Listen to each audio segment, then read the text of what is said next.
নমস্কার। আমি নিমেষে অঙ্কের লেখক চঞ্চল ঘোষ।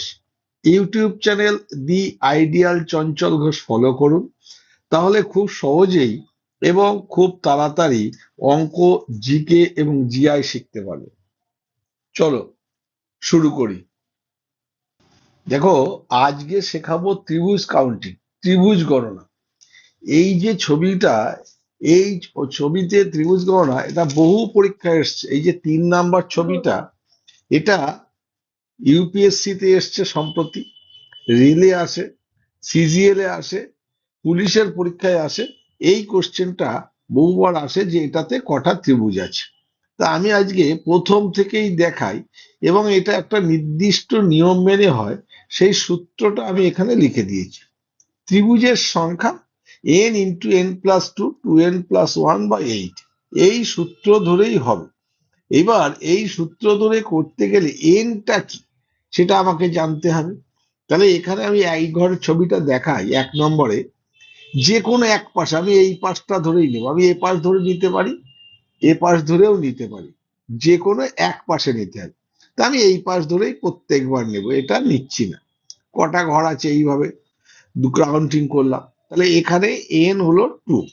এবারে এখানে বসিয়ে দিই। এখানে কি আছে? n × n+2 2n+, তাহলে 2 × 2 × 2 × 2 + 1/8। তাহলে এটা হচ্ছে ত্রিভুজ। কটা হবে? 2 × 2 + 2 4, 2 দুগুণে 4, 1 5/8। এই 4 দুগুণে 8, 2 কেটে গেল। তাহলে এখানে কটা ত্রিভুজ আছে? 5টা। এখানে ত্রিভুজ হবে 5টা। দেখো কত সহজ এগুলো, এই সূত্রটা ফলো করবে। নেক্সট এইটাতে কি আছে? আমরা যে কোনো এই পাশেই যাই। তাহলে 1 2 3, n = 3। তাহলে সূত্রে বসাই, n এর জায়গায় 3 বসাবো। 3 ইন্টু 3 আর 2 5, একবারেই বসিয়ে দিচ্ছি, ইন্টু 3 দুগুণে 6 আর 1 7/8।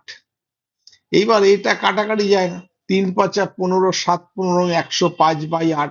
105কে 8 দিয়ে কাটা যায় না, তখন ভাগ করব। 13.12।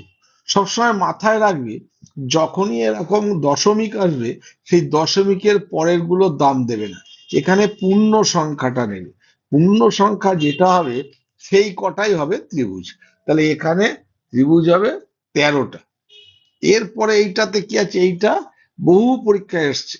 এটাতে আমি এই পাশে কাউন্টিং করি, 1 2 3 4, n = 4। তাহলে আমার ওখানে সূত্র কি ছিল?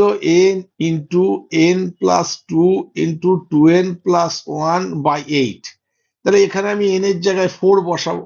কত হবে? 4 ইন্টু 4 আর 2 6, ইন্টু 4 দুগুণে 8 আর 1 9/8। 4 দিয়ে কাটলে এটা 2, 2 দিয়ে কাটলে এটা 3, 3 নং 27টা। এইটা বহু পরীক্ষায় এসছে। আর তোমাদের যদি সাধারণত এইটাই আসে, এর পরে যদি 5টা ঘর নিয়ে দেয়, ওই সূত্রে ফলো করবে।